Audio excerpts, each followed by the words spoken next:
এই দেখো ক্লাসের টপিকস কি? ভগ্নাংশ। কথা হচ্ছে যে ভগ্নাংশ কাকে বলে। এট ফার্স্ট অল আমাকে জানতে হবে যে ভগ্নাংশটা কি। ভগ্নাংশ হচ্ছে যে যে সকল পূর্ণ সংখ্যাকে পি ভাগ কিউ আকারে প্রকাশ করা যায় তাকে কি বলে? ভগ্নাংশ বলে। কথা হচ্ছে ভগ্নাংশ কত প্রকার। ভগ্নাংশ কত প্রকার লিখো। ভগ্নাংশ হচ্ছে দুই প্রকার। ভগ্নাংশ কত প্রকার? দুই প্রকার। নাম্বার এক হচ্ছে সাধারণ ভগ্নাংশ। নাম্বার এক কি ভাইয়া? সাধারণ ভগ্নাংশ। ভগ্নাংশ। আরেকটা কি ভাইয়া? আরেকটা হচ্ছে দশমিক ভগ্নাংশ। দশমিক ভগ্নাংশ। এরপরে সাধারণ ভগ্নাংশ হচ্ছে আবার তিন প্রকার। সাধারণ ভগ্নাংশ কত প্রকার? তিন প্রকার। এক নম্বর হচ্ছে কি ভাইয়া দেখো তো, প্রকৃত। প্রকৃত। দুই নম্বর হচ্ছে অপ্রকৃত। অপ্রকৃত। তিন নম্বর কি ভাইয়া? মিশ্র। তিন নম্বর কি ভাইয়া? মিশ্র। ময়সী মিশ্র ভগ্নাংশ। আর দশমিক ভগ্নাংশ হচ্ছে আবার দুই প্রকার। দশমিক ভগ্নাংশ আবার কত প্রকার? দুই প্রকার। এক নম্বর হচ্ছে কি ভাইয়া? সসীম দশমিক ভগ্নাংশ। আর একটা হচ্ছে অসীম আবৃত। অসীম আবৃত। এক নম্বর হচ্ছে দশমিক ভগ্নাংশ আবার দুই প্রকার। এক নম্বর হচ্ছে সসীম। সসীম দশমিক ভগ্নাংশ। আরেকটা কি ভাইয়া? অসীম আবৃত। আবৃত। হ্যাঁ ভাইয়া কিছুই বুঝতে পারতেছো না? কিছু কি বুঝতে পারতেছো? পারবা। উদাহরণ দেবো তখন সবকিছু বুঝতে পারবে। তাহলে ভগ্নাংশ কি? ভগ্নাংশ হচ্ছে যে যে সকল পূর্ণ সংখ্যাকে, আবু সুফিয়ান, যে সকল পূর্ণ সংখ্যাকে পি ভাগ কিউ আকারে প্রকাশ করা যায়। আচ্ছা ওটার সংজ্ঞা পরে দিব। আমাদের আমাদের আমাদের ক্লাস 4 ভগ্নাংশ কি ভগ্নাংশ আছে? সাধারণ ভগ্নাংশ। তো ভগ্নাংশ সাধারণ ভগ্নাংশটা কোথা থেকে এসেছে এই জন্য এত বিস্তারিত আলোচনা করা, বুঝছো? যে ভগ্নাংশ কত প্রকার? দুই প্রকার। এক নম্বর হচ্ছে সাধারণ ভগ্নাংশ, দশমিক ভগ্নাংশ। সাধারণ ভগ্নাংশ আবার তিন প্রকার: প্রকৃত ভগ্নাংশ, অপ্রকৃত ভগ্নাংশ, মিশ্র ভগ্নাংশ। আর দশমিক ভগ্নাংশ হচ্ছে দুই প্রকার: সসীম দশমিক ভগ্নাংশ আর অসীম আবৃত। সবগুলারই সংজ্ঞা দিলে সবকিছু ক্লিয়ার হয়ে যাবা। এর আগে জানতে হবে একটা ভগ্নাংশের দুইটা অংশ থাকে। একটা ভগ্নাংশের কয়টা অংশ থাকে? লিখো, একটি ভগ্নাংশের দুইটা অংশ থাকে। একটি ভগ্নাংশের দুইটি অংশ থাকে। কয়টি ভাইয়া? দুইটি অংশ থাকে। নাম্বার এক। নাম্বার কি? এক নাম্বার কি ভাইয়া? লব। লব। দুই নাম্বার কি ভাইয়া? হর। লব কি ভাইয়া? লব হচ্ছে উপরের সংখ্যাটি। উপরের সংখ্যাটি কি? উপরের সংখ্যাটি লব। হর কি ভাইয়া? নিচের সংখ্যাটি। নিচের সংখ্যাটি কি ভাইয়া? হর। তাহলে এখানে দেখো তো 3/5, সরি 3/5, 3/5 অথবা 5/3 অংশ। এখানে আরব বলবে 5 হর না লব? 5 হচ্ছে হর। নিচের সংখ্যাটা কি ভাইয়া? হর। উপরের সংখ্যাটা কি ভাইয়া? লব। ক্লিয়ার? তাহলে একটা ভগ্নাংশের কয়টা অংশ থাকে? দুইটা অংশ থাকে, একটা লব আর একটা কি? হর। এই দশমিক ভগ্নাংশ, দশমিক ভগ্নাংশটা কথাটা বুঝতে পেরেছো? দশমিক মানে 1 পয়েন্ট এই তো 5 কি 1.5, এটা হলো দশমিক ভগ্নাংশ। এটা কি দশমিক ভগ্নাংশ। দশমিক ভগ্নাংশ হলো দুই প্রকার, সসীম দশমিক, একটা হলো অসীম আবৃত। এটা ক্লোজ করে দেয়, বুঝছো? প্লিজ অ্যাটেনশন, যে সসীমটা কি? সসীম যার সীমা আছে। অসীম মানে কি? যার সীমা নাই। অসীম, অসীম বাট আবৃত। অসীম বাট কি আবৃত। তো দেখো তো, দশমিকের পর যা গণনা করা যায়, দশমিকের পর যেগুলো কি করা যায়, এই 1.56, 1 পয়েন্ট কি ভাইয়া 1.56, আমি গণনা করতে পারছি। 1 পয়েন্ট পর দুইটা অঙ্ক রয়েছে, 5 আর 6। সো এটা হলো সসীম। এটা কি সসীম। অসীম কি ভাইয়া 1.555, এসেই চলে যাচ্ছে। 1.55 চলেই যাচ্ছে, এর কোনো কি নাই, শেষ নাই। কিন্তু একে আমি আবৃত করতে পারি। 1.5 এর উপর যদি একটা আমি ফোঁটা দেই, এটা হলো আবৃত চিহ্ন, পুনঃপুনিক চিহ্ন। এটা কি চিহ্ন? আবৃত। আবৃত, একে আবৃত করে দিলাম। 1.5 এর উপর এই আবৃত চিহ্ন দেওয়ার অর্থই হচ্ছে যে এই পাঁচগুলো অসংখ্য রয়েছে, অসীম রয়েছে। তাহলে এবার বুঝছো যে অসীম আবৃত কোনটা আর সসীম দশমিক। বুঝছো? দশমিকের পর তুমি গুনতে পারবা 2.5, দশমিকের পর একটা কি আছে, 5 আছে, মানে এর সীমা রয়েছে। বুঝছো আব্দুর রহমান? বুঝতে পেরেছো? তাহলে ফিনিশ। তাহলে আমার এই অংশ শেষ। এখন কথা হচ্ছে আমার সাধারণ ভগ্নাংশ, যা আমাদের ক্লাসের টপিকস। যা আমাদের ক্লাসের টপিকস, 1 নম্বর হচ্ছে প্রকৃত সাধারণ ভগ্নাংশ 3 প্রকার: প্রকৃত, অপ্রকৃত ও মিশ্র ভগ্নাংশ। এখন আমরা জানবো যে প্রকৃত ভগ্নাংশটা কি। এটা এটা রিমুভ করি। হ্যাঁ, বুঝছো না? রিমুভ করি। হ্যাঁ, যে সাধারণ ভগ্নাংশ, সাধারণ ভগ্নাংশ কত প্রকার পেলাম ভাইয়া? 3 প্রকার পেলাম। এর মধ্যে 1 নম্বর কি ছিল? প্রকৃত না প্রকৃত? 1 নম্বর হলো প্রকৃত। প্রকৃত ভগ্নাংশ কাকে বলে? কি বলতে পারবে? পারবে কেউ? যে ভগ্নাংশে, লিখো, যে সকল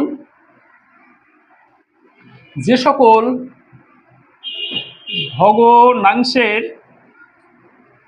কি ভাইয়া লব ছোট। লব কি? লব ছোট। যে সকল ভগ্নাংশের লব ছোট, হর বড়, হর বড়, সে সকল ভগ্নাংশকে প্রকৃত ভগ্নাংশ বলে। সে সকল ভগ্নাংশকে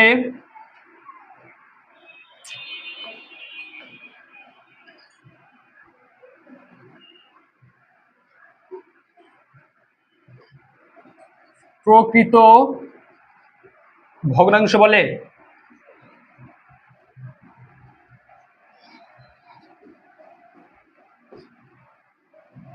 কি প্রকৃত ভগ্নাংশ কাকে বলে? যে সকল ভগ্নাংশের লব ছোট, যে সকল ভগ্নাংশের কি লব ছোট, হর বড়, সেটা হলো প্রকৃত ভগ্নাংশ। দেখো তো, 3/5 এটা প্রকৃত না অপ্রকৃত? প্রকৃত। 2/5 কি প্রকৃত না অপ্রকৃত? 1/3 প্রকৃত না অপ্রকৃত? কেন? কারণ লব ছোট, হর বড়। লব কোনটা ভাইয়া? উপরের সংখ্যাটা হচ্ছে লব, নিচের সংখ্যাটা কি হর। Attention, understand? Understand, thank you. তাহলে ভাই এখন বলো তো, অপ্রকৃত ভগ্নাংশ কাকে বলে? অপ্রকৃত ভগ্নাংশ হচ্ছে যে সকল ভগ্নাংশের লব হবে বড়। কি হবে? লব বড়, হর ছোট। ছোট, সে সকল ভগ্নাংশকে কি বলে ভাইয়া? অপ্রকৃত ভগ্নাংশ। উঠাও, অপ্রকৃত ভগ্নাংশ বলে। বুঝতে পেরেছো কিছু? তাহলে এটা অপোজিট করে দাও। 5-এর 3, 5-এর 2, 3-এর 1, 3-এর 1, 4-এর কত 2। এটা কি ভাইয়া? অপ্রকৃত ভগ্নাংশ। এখন লেখো মিশ্র ভগ্নাংশ। এখন কি লিখবা? মিশ্র ভগ্নাংশ।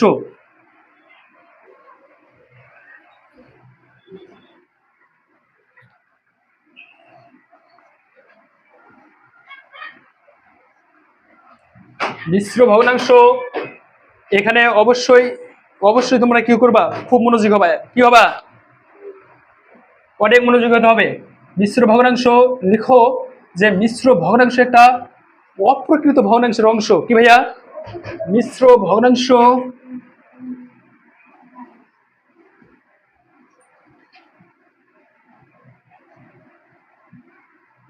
মিশ্র ভগ্নাংশ হচ্ছে একটি অপ্রকৃত ভগ্নাংশের অংশ। অপ্রকৃত ভগ্নাংশের অংশ। অপ্রকৃত ভগ্নাংশের অংশ।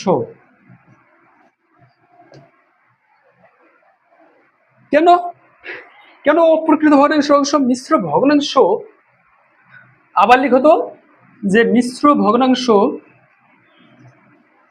মিশ্র ভগ্নাংশটা হচ্ছে একটি পূর্ণ সংখ্যার সাথে একটি প্রকৃত ভগ্নাংশ যোগ করলে আমরা মিশ্র ভগ্নাংশ পাবো। কথা হচ্ছে কি ভাইয়া?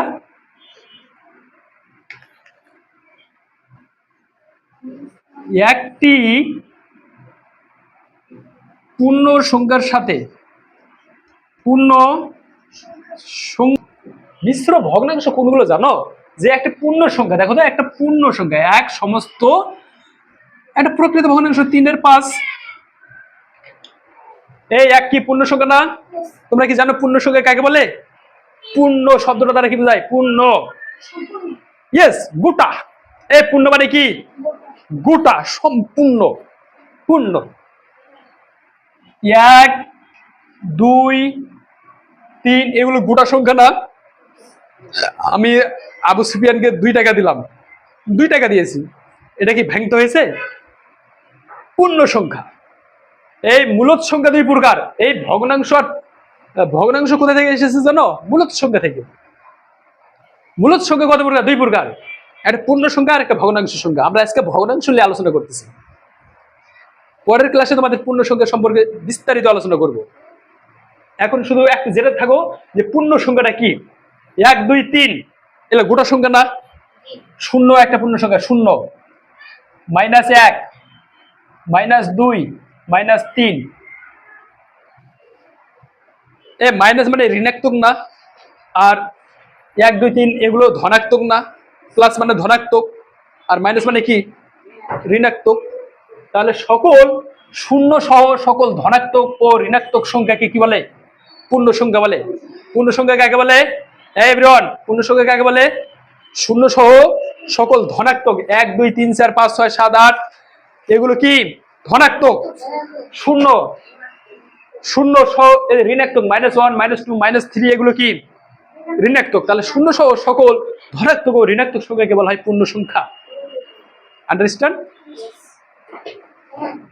তাহলে একটা মিশ্র সংখ্যা, দেখো তো একটা মিশ্র ভগ্নাংশ কিভাবে তৈরি হয়? আমরা কিভাবে একটা মিশ্র ভগ্নাংশ পাই? দেখো একটা পূর্ণ সংখ্যা আছে, এক কি? এই কিরে আবু সুফিয়ান কি? আব্দুর রহমান অমনোযোগী কেন? এই এক কি? এক পূর্ণ সংখ্যা না? 1, 2, 3, 4 এগুলো কি পূর্ণ সংখ্যা না?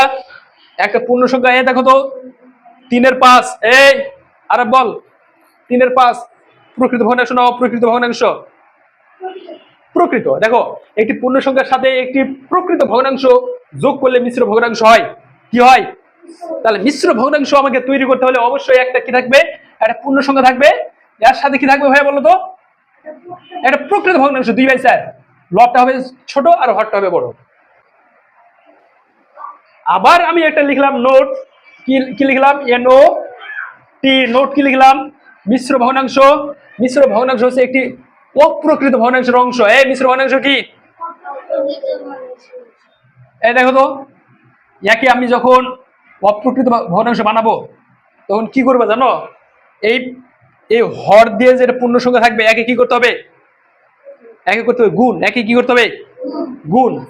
গুণ করার পরে এই যে লবটা আছে লবটা করতে হবে যোগ। তাহলে 5 একে 5 আর 3 কত? 8। তাহলে পেলাম আমি 8 এর নিচে কত ছিল? 5। 8 এর 5। এটা প্রকৃত ভগ্নাংশ না অপ্রকৃত ভগ্নাংশ? আবু সুফিয়ান বল।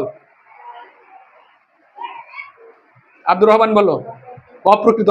কিভাবে পেলাম? হরকে পূর্ণ সংখ্যার সাথে কি করলাম? গুণ করলাম। গুণ করার পরে লবকে করলাম যোগ। যোগ করে পেলাম কি? 8 এর 5। 8 এর 5। 8 এর 5 এটা কি প্রকৃত না অপ্রকৃত ভগ্নাংশ? কেন অপ্রকৃত? কারণ লব বড় হর ছোট। আন্ডারস্ট্যান্ড আবু সুফিয়ান? মিকদাদ বুঝছো? তাহলে এই 8 এর 5টা আমি কি করে পেলাম? গুণ করে পেলাম না যোগ করে পেলাম? গুণ করে। গুণ করে পেলাম না? ভুল, এটা পেলাম যোগ করে। দেখো, একটি পূর্ণ সংখ্যার সাথে একটি প্রকৃত ভগ্নাংশ যোগ করলে আমরা মিশ্র ভগ্নাংশ পাই। কি পাই? যোগ করলে। কিভাবে দেখো, যোগ করো। এখানে ছিল 1 যোগ 3 এর 5। তাহলে আমার এখানে লসাগু কত হলো? 5। এখানে হর নাই তাই 5 দিয়ে ডিরেক্ট কি করতে হবে? লবকে গুণ করতে হবে। 5 একে 5, যোগ চিহ্ন আছে যোগ। 5 আর 5 ভাগ করলে কত হয়? আগে ভাগ করে গুণ। 5 আর 5 ভাগ করলে কত হয় বলো? 1 হয়। 1 একই সঙ্গে দিয়ে ভাগ করলে সবসময় ফলাফল 1 আসবে। আরব দিয়ে আরবকে ভাগ করলে কি হবে? একই আসবে। আব্দুর রহমানকে আব্দুর রহমান দিয়ে ভাগ করলে আব্দুর রহমান 1 হবে। 1 ফলাফল 1 আসবে। আবু সুফিয়ানকে যদি আবু সুফিয়ান দিয়ে ভাগ করো ফলাফল 1। মিকদাদকে যদি মিকদাদ দিয়ে ভাগ দাও ফলাফল কত আসবে? 1। যে একই সংখ্যা দিয়ে ভাগ করলে হবে 1। 5 দিয়ে 5 কে ভাগ করলে হবে 1। ওই 1 দিয়ে এই লবকে কি করতে হবে ভাইয়া? গুণ। গুণ 3 একে 3। এটা হলো ভগ্নাংশের যোগবিয়োগ। এটা কি? ভগ্নাংশের যোগবিয়োগ। 5 আর 3 কত ভাইয়া বলো তো? 8। নিচে হলো 5। পেলাম আমি। এটা আমরা যোগ করে পেয়েছিলাম। এটা কি করে পেয়েছিলাম ভাইয়া? যোগ করে এই অংশটা পেয়েছিলাম, যা আমি তোমাদের প্রুফ দেখালাম। এটা কি করে এসেছে? যোগ করে। মিশ্র ভগ্নাংশ তাহলে বুঝছো? মিশ্র ভগ্নাংশ কি মিকদাদ? মিশ্র ভগ্নাংশ হচ্ছে একটি অপ্রকৃত ভগ্নাংশের অংশ। কার অংশ?